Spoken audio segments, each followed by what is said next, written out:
सप्रेम जय महाराष्ट्र. महाराष्ट्रभरातून शिवसेना एक वादळ या माध्यमाला पाहणाऱ्या तुम्हा तमाम प्रेक्षकांना, सर्व शिवसैनिकांना माझा अनिश गाढवेचा मानाचा जय महाराष्ट्र.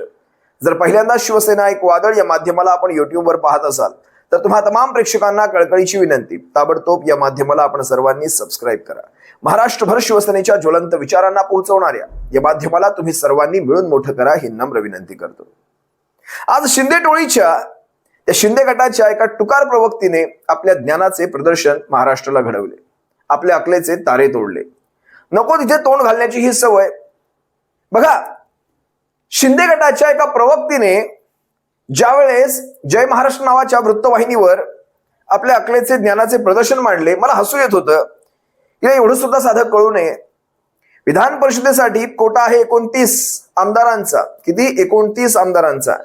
शिवसेना आणि राष्ट्रवादी या दोन पक्षांच्या मिळून जवळपास 30 आमदारांपेक्षाही जास्तची संख्या होते. काँग्रेसचे वेगळे. शिवसेनेची यावेळेसची जी उमेदवारी आहे ती अंबादासजी दानवे साहेबांना मिळालेली आहे. अंबादासजी दानवे सहजपणे महाराष्ट्राच्या विधान परिषदेवर जाऊ शकतात. जर अंबादासजी दानवे नसते आणि जसं ह्या टुकार प्रवक्तीला वाटलं श्री उद्धव बाळासाहेब ठाकरे शिवसेना पक्षप्रमुख असतील, तसे तेही राहिले असते तर तेही निवडून गेले असते. या टुकार प्रवक्तीने आपल्या ज्ञानाचं प्रदर्शन कसं मांडलं बघा. तिने काय म्हटलं? एकनाथ शिंदेंनी गुगली टाकली आणि उद्धव ठाकरेंनी आपल्या या निवडणुकीतून माघार घेतली. इथे ज्या वेळेस भुसा असतो ना त्यावेळेस ही असली विधानं येऊ शकतात, अन्यथा असली विधानं एखाद्या राजकीय पक्षाच्या प्रवक्त्याकडनं येऊ शकत नाहीत. ज्यावेळेस इथे भुसा असतो, ज्ञान नावाची गोष्ट राजकीय ज्ञान तर नाहीच नाही. शीतल म्हात्रे नावाच्या या शिंदे गटाच्या प्रवक्तीने ज्या वेळेस, बघा मागच्या वेळेस मला वाटतं नगरसेविका होत्या, यावेळेस मला वाटतं नगरसेविकाही राहिलेल्या नाहीत. नगरसेवक पद जे काही होतं तेही गेलेलं आहे. तर माझी नगरसेविका राहिलेले आहेत. जे काही असेल मला ह्यांच्यामध्ये पडायचंच नाही, पण कमीत कमी अभ्यासपूर्ण बोलावं. शिंदे गटाने आपल्या किंवा शिंदे गटाच्या मुख्य नेत्यांनी आपल्या ह्या प्रवक्त्यांना कमीत कमी अभ्यास काय असतो तेवढं तरी सांगावं. अभ्यास करून बोलत जा. मीचा एक व्हिडिओ दाखवतो, हिने कशा प्रकारे भरळण्याचं काम केलं जरा पहा. तर मात्र माझा आवाज आपल्यापर्यंत येत असेल तर आपली प्रतिक्रिया काय आहे? काय कारणाने उद्धव ठाकरेंनी माघार घेतली असेल? खरं तर कालपर्यंत जे घोड्यावर बसून अगदी तयारीत होते की मी फॉर्म भरायला जाणार, इनफॅक्ट त्यांच्या अनेक लोकांनी ट्विट सुद्धा केलं होतं की आम्ही फॉर्म भरणार म्हणून, आणि अचानक जेव्हा फक्त एक हुल दिली असं मी म्हणेन की तिसरा उमेदवार आम्ही देऊ शकतो अशी जेव्हा बातमी सगळीकडे पसरायला लागली तेव्हा असं मला वाटतं त्यांनी आपली तलवार म्यान केली. त्यांना जेव्हा कळलं की आपल्याला निवडून येण्याचा मार्ग खडतर आहे तेव्हा त्यांनी एका सर्वसामान्य शिवसैनिकाचा बळी दिला. जेव्हा त्यांच्या लक्षात आलं की ही आपल्याला निवडणुकीमध्ये जी 29 मतं लागतात त्याची जुळवाजुळव होणं कठीण आहे, कदाचित आपल्याला धोका होऊ शकतो, हे त्यांच्या लक्षात आल्यानंतर त्यांनी एका सर्वसामान्य शिवसैनिक म्हणजे दानवेंचा बळी दिला. आणि मला एक सांगावं असं वाटतं, जिथे पक्षप्रमुख जे स्वतःला म्हणवतात ते स्वतःच जर निवडून येऊ शकत नसतील तर ते काय त्या पक्षातल्या इतर पदाधिकाऱ्यांना निवडून आणणार? तर ही त्यांची जुनीच खोड आहे की जेव्हा स्वतःला अडचणीत येत आहे असं समजल्यानंतर तिकडनं पळ काढायचं, आणि त्याच पद्धतीने त्यांनी केलेलं आहे.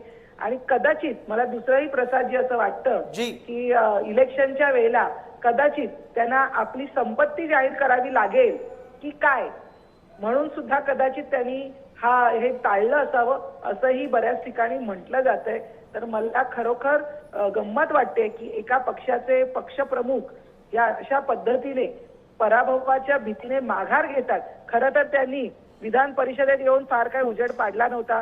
किती प्रश्न मांडले, किती विषयावर चर्चा केली असं जर आपण म्हणाल तर त्याचं उत्तर 0 आहे. त्याच्यामुळे ती जागा फक्त त्यांनी व्यापली होती, तेव्हाही ते लोकांसमोर जाऊन जिंकून येऊ आले नव्हते. आणि आताही त्यांनी आमदारांच्या समोर सुद्धा निवडणुकीला जायला त्यांनी कचराई दाखवलेली आहे. ते महाराष्ट्रभर ज्यावेळेस शीतल म्हात्रेंचं नाव निघतं, संबंध महाराष्ट्राची जनता काय प्रश्न विचारते हे काही मला तुम्हाला वेगळं सांगायची गरज नाही. शीतल म्हात्रेंना कमीत कमी एवढं माहित असायला हवं होतं की शिवसेनेचे पक्षप्रमुख, कारण यासाठी म्हणतो हे माहिती असायला हवं होतं कारण त्यावेळेस एकसंध शिवसेनेत त्याही होत्या. त्यानंतर तो दांडा आणि काय ते ढोंगण वगैरे हे सगळे डायलॉग आपण सर्वांनी ऐकले. त्यानंतर दुसऱ्या दिवशी इकडून तिकडे कोलांट्या उड्या बेडूकुड्या म्हणेन मी. त्यांना हे माहित असायला हवं होतं की उद्धव साहेबांना जर त्याही वेळेस महाराष्ट्राचं मुख्यमंत्री पद पाहिजे होतं तर त्यांनी त्यावेळेस विधानसभा लढली असती. लक्षात घ्या, जर हे सारं काही म्हणजे शिवसेनेच्या पक्षप्रमुखांना मुख्यमंत्री पदच घ्यायचं होतं, हे सारं काही पूर्वनियोजित होतं, तर त्यावेळेस एकसंध शिवसेनेमध्ये शिवसेनेच्या पक्षप्रमुखांनी विधानसभा लढली असती आणि विधानसभेत आमदार म्हणून ते सहज जाऊ शकले असते. अचानक ज्यावेळेस काही गोष्टी घडल्या, यांच्याही समोर त्या गोष्टी घडल्या होत्या. म्हणजे तुम्हाला मी एक व्हिडिओ दाखवतो, ज्या व्हिडिओमध्ये स्वतः संजय शिरसाट म्हणतायत, आम्ही शिवसेनेच्या पक्षप्रमुखांना, उद्धव ठाकरेंना आम्ही एक विनंती करतोय की तुम्हीच महाराष्ट्राचं मुख्यमंत्री व्हायचं, अशा प्रकारच्या गोष्टी. आणि मातोश्रीवर बैठका चालल्यात, आम्हा सर्वांना बोलवलं जात आहे, शिवसेनेच्या पक्षप्रमुखांना आम्ही राजी करण्याचा प्रयत्न करतोय. याचा अर्थ शिवसेनेचे पक्षप्रमुख कुठेही राजी होत नव्हते. मग ज्यावेळेस त्यावेळेसची ती राजकीय सूझबूझ दाखवून, राजकीय ती एक तडजोड म्हणून त्यावेळेस त्यांना ते मुख्यमंत्री पद घ्यावं लागलं, तरी सुद्धा महत्वाची खाती यांच्याच माथ्यावर टाकली होती. विचार करा, अशा परिस्थितीमध्ये सुद्धा तुम्ही म्हणताय की त्यांनी त्यावेळेस मुख्यमंत्री पदासाठी या काँग्रेस बरोबर गेले. त्यांना मुख्यमंत्रीपद हवं नव्हतं, शिवसैनिकाला ते मुख्यमंत्रीपद मिळावं आणि शिवसेनेचं जे बाळासाहेबांचं जे स्वप्न होतं, एक महाराष्ट्रामध्ये शिवसैनिक मुख्यमंत्री व्हावा, त्यासाठी ते प्रयत्न करत होते.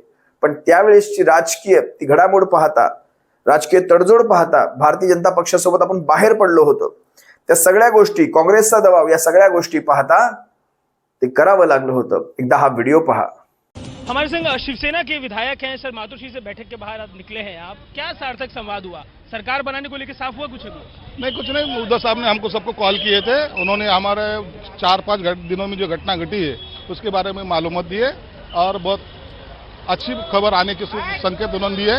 आज दोपहर में शायद उससे जल्द सरकार स्थापन होने का शायद हो सकता है, 2 दिन में सरकार भी स्थापन हो सकती है. 2 दिन में सरकार बनेगा सर, पर मुख्यमंत्री पद कौन रहेगा सर? आपके पास, आपके हिस्से आया है मुख्यमंत्री का पद? हम लोगों को तो लगता है हमारे उद्धव साहब मुख्यमंत्री बने, उसमें क्या दो रहा है. आप लोगों ने लेकिन जब पक्ष रखा कि उद्धव जी बने तो वो तो मना कर दिए, वो तो कह रहे हैं कि कोई शिवसैनिक बनाएंगे तो किसको बनाएंगे? ये उद्धव साहब का खुद का निर्णय, डिसीजन है. उसके अंदर वो जो डिसीजन लेंगे वही हमारे को ये रहता है, आदेश रहता है. इसलिए उसके बारे में हम कमेंट्स नहीं कर सकते. हमारी मांग थी आप बनो, आप नहीं बनते और किसी को बनाओ, हम उसका स्वागत करेंगे. त्यामुळे आता शिवसेनेच्या पक्षप्रमुखांनी एका शिवसैनिकाचा बळी दिला. म्हणजे अंबादास दानवेंना तिथे आता पडण्यासाठी पाठवलं? अजिबात नाही. अंबादास दानवे कुठेही पडण्यासाठी गेलेले नाही. शिवसेना आपला उमेदवार, दिलेला उमेदवार निवडून आणणार, ही काळ्या दगडावरची सफेद रेघ आहे. पण जाणीवपूर्वक कसं घाबरले, निवडणुकीपासून पळाले वगैरे वगैरे, ह्या नेरेटिव्ह सेट करण्याचा एक प्रयत्न केला जातो. आता मी माझ्या महत्वाच्या विषयावर, ते सोडून द्या, या टुकार प्रवक्त्यांना, या शिंदे टोळीच्या, शिंदे गटाच्या टुकार प्रवक्त्यांकडे लक्ष सुद्धा द्यायचं नाही. मी महत्वाच्या विषयावर, तो आहे काँग्रेसचा विषय. शिवसेनेच्या पक्षप्रमुखांनी आपला निर्णय घेतला. शिवसेनेच्या पक्षप्रमुखांनी अंबादास दानवेंना उमेदवारी दिली, विषय संपला.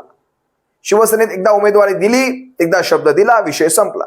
शिवसेनेच्या पक्षप्रमुखांचा निर्णय, उद्धव साहेबांचा निर्णय हा अंतिम निर्णय असतो. आदित्य साहेबांनी प्रेस कॉन्फरन्स घेऊन तो निर्णय जाहीर केला. आता मला सांगायचं, ज्यावेळेस मागच्या म्हणजे अगदी राज्यसभेच्या निवडणुकीच्या वेळेसचा काळ पहा, शिवसेनेच्या हक्काची जागा, शिवसेनेचे सर्वाधिक 20 आमदार, पर्यायी जागा शिवसेनेची होती. एक होतकरू शिवसैनिक राज्यसभेवर म्हणजे देशाच्या सर्वोच्च सभागृहात, महाराष्ट्राच्या नाही देशाच्या सर्वोच्च सभागृहात जाऊ शकला असता. पण तिथे मात्र काँग्रेसने हट्ट धरला आणि शरद पवार साहेब, जे स्वतः आपल्या ह्या निवडणुकीतून एक्झिट घेऊन घेत, त्यांनी म्हणजे अगोदरच सांगितलं होतं की मी आता पुढच्या कुठल्याही निवडणुका लढणार नाही. मग असं असताना काँग्रेसने यांना फूस भरण्याचं कारण काय? काँग्रेसने शरद पवारांना फूस भरली, शरद पवारही राजी झाले, काँग्रेसला शरद पवारच हवे होते. त्यांनी शिवसेनेच्या पक्षप्रमुखांना विनंती केली. सारं काही घडलं. शरद पवार साहेबांना शिवसेनेच्या आमदारांनी मतदानही दिलं. शरद पवार आज 85व्या वर्षी राज्यसभेत खासदार म्हणून गेले. त्यांनी त्यांची राजकीय गणितं पाहिली, त्यांनी त्यांच्या पक्षाचं राजकीय हित पाहिलं, ते गेले. आता ज्या वेळेस विधान परिषदेची जागा आली त्यावेळेस तो निर्णय शिवसेनेचा होता, कारण सर्वाधिक आमदार शिवसेनेचे असताना सुद्धा काँग्रेस आणि राष्ट्रवादी काँग्रेस जर शिवसेनेला ओव्हररूल करत असेल, एक टेकओव्हर करण्याचा प्रयत्न करत असेल, तर कानफाड झोडले पाहिजे त्या दोनही पक्षांचे. माफ करा शिवसैनिकांनो, माझी भाषा थोडी कठीण आहे, पण कानफाड झोडले पाहिजे त्या दोनही पक्षांचे. अतिमाज हा शिवसेनेसोबत दाखवणे, शिवसैनिकांच्या समोर दाखवणे. काँग्रेसला एवढा आधी माज कुठून येतो मला कळत नाही.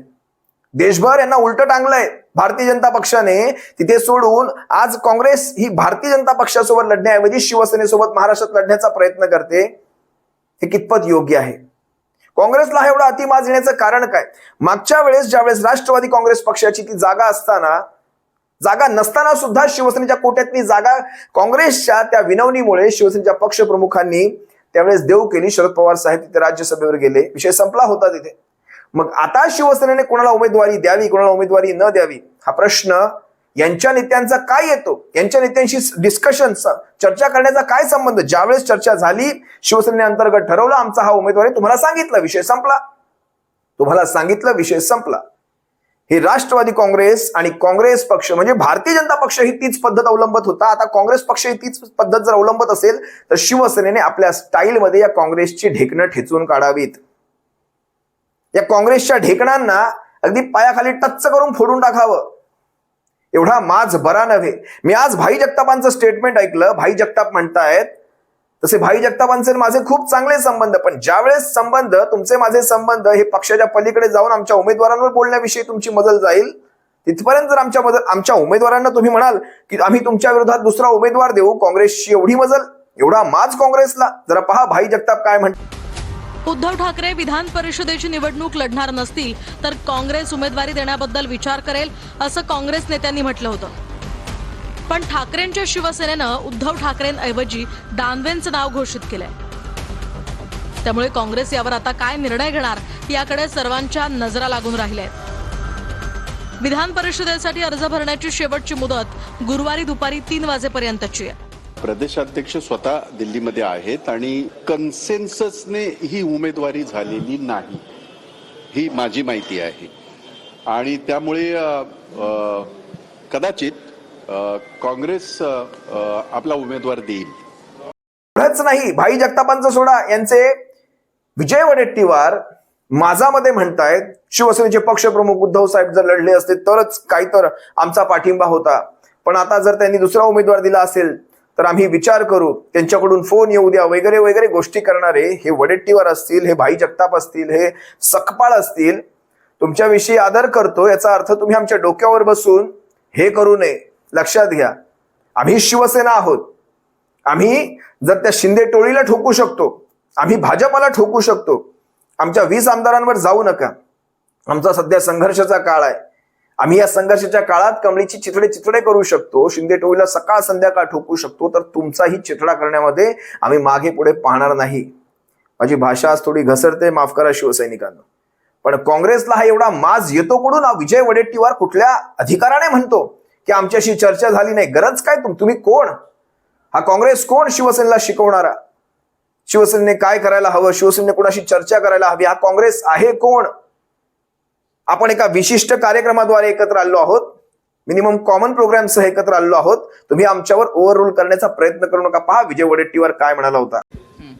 फॉर्म भरावे आणि ते जर उमेदवारी स्वतः किंवा ते फॉर्म भरणार असतील, त्यांना उमेदवारी त्यांची स्वतः घोषित करत असतील, तर आम्हाला आमच्या पक्षाची त्यांना सहकार्य करण्याची आमची भूमिका स्पष्ट होती. पण त्या व्यतिरिक्त दुसरं नाव आल्यानंतर त्याची चर्चा, मी आत्ताच प्रदेशाध्यक्षांशी माझी चर्चा झाली. त्यांचा फोन होता. मी त्यांना विचारलं की तुमच्याबरोबर या नावासंदर्भात चर्चा झाली काय? तर ते सुद्धा म्हणालेत की अशी चर्चा झालेली नाही. त्यामुळं आता ते मुंबईत आले, दिल्लीत होते. मी त्यांच्याबरोबर चर्चा करेल. कदाचित हे जे काही नाव पुढे आलं आमच्याबरोबर चर्चा न करता असं आहे की हर्षवर्धन दादाशी आमच्या प्रदेशाध्यक्षी माझी चर्चा झाली. काल आम्ही दिल्लीत पण KC वेणुगोपाल साहेबांशी आणि आमचे इन्चार्ज आहेत त्यांच्याबरोबर आम्ही चर्चा केलेली आहे. ही उमेदवारी आता द्यायची की नाही हे प्रदेशाध्यक्षांनी ठरवलं असेल तर काँग्रेस उमेदवारी देईल. उद्धव ठाकरे उमेदवार नसल्यामुळे महाविकास आघाडीतला हा अंतर्गत वाद पाहता भाजप अतिरिक्त उमेदवार देण्याची चर्चा सध्या सुरू झाली आहे. नाही, ते काय करतात तो त्यांच्या पक्षाचा विषय आहे. आमच्या महाविकास आघाडी म्हणून समन्वय ठेवण्यासाठी चर्चा होऊन उमेदवारी घोषित व्हावी, जशी पवार साहेबांच्या संदर्भात एकमत झालेलं तसंच उद्धव साहेबांच्या संदर्भात सुद्धा महाविकास आघाडीचं एकमत होतं.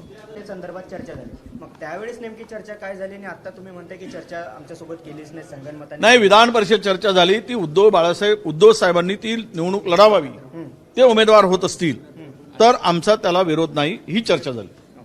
सर, काही वेळ बाकी आहे, फॉर्म उद्या भरायचा आहे, 3 वाजेपर्यंत वेळ आहे, तर आजही रात्री चर्चा करायला जर ते आले तर चर्चा करायला तयार आहात का? होऊ देत, काय फोन येऊ देत, चर्चा होऊ देत, मार्ग काढू. ठीक आहे, थँक्यू. या काँग्रेसने आपली ही ताकद यासाठी घरची नाही घातली पाहिजे की शिवसेनेने कुठला उमेदवार द्यावा. काँग्रेसने कमीत कमी, आता आपण देशातले सर्वात मोठे पक्ष आहात, भाजप नंतर आपण सर्वात मोठे पक्ष आहात. महाराष्ट्राच्या ह्या निवडणुकीमध्ये 58 जर आमदार असतील तर आपण दुसराही उमेदवार निवडून आणू शकतो. 29-29चा कोटा जर केला, आपल्याकडे 50 आमदार आहेत, आपल्याकडे 8 आमदारांची कमी आहे. ज्या शरद पवार साहेबांसाठी आपण एवढे कष्ट घेत होतात, त्याच शरद पवार साहेबांना सांगून राष्ट्रवादी काँग्रेस पक्षातल्या अजित पवार गटाच्या 8 मतांची तडजोड करावी, दुसरा उमेदवार निवडून आणावा, द्यावा काँग्रेसने स्वतःचा एखादा उमेदवार आणि 2ही उमेदवार निवडून आणावे. आपण कधी या सगळ्या गोष्टी करणार? काँग्रेस या सगळ्या गोष्टींमध्ये आपण मागे. पण शिवसेनेने आमच्याशी चर्चा केली नाही, शिवसेनेने आम्हाला विचारलं नाही आणि असा उमेदवार दिला. अंबादास दानवे हे शिवसेनेचे उमेदवार आहेत. उद्धव साहेबांनी हे स्पष्ट केलं, आदित्य साहेबांनी प्रेस घेऊन सांगितलं, विषय संपला. तुम्ही कोण? तुम्हाला विचारून निर्णय घेण्यासाठी तुम्ही कोण? काँग्रेस. ह्या काँग्रेसने आपल्या लायकीत राहावं, आपल्या माझात फिरू नये.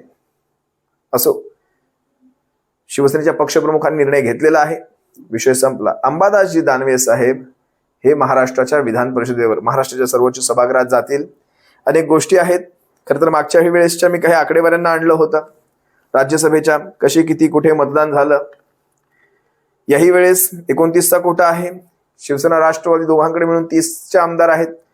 काँग्रेसने मतदान दिलं न दिलं काही फरक पडत नाही. 30चा कोटा म्हणजे 29चा कोटा शिवसेना पूर्ण करते, कुठेही काही फुटाफूट होणार नाही. अनेक गोष्टी आहेत, आतल्याही गोष्टी माहिती आहेत, आतूनही, अगदी शिंदे गटाच्याही असतील, भाजपाच्याही असतील. प्रत्येकाला आपापल्या मतांची धाकधूक आहे. भाजपातही दिसते तितकं आलबेल नाही.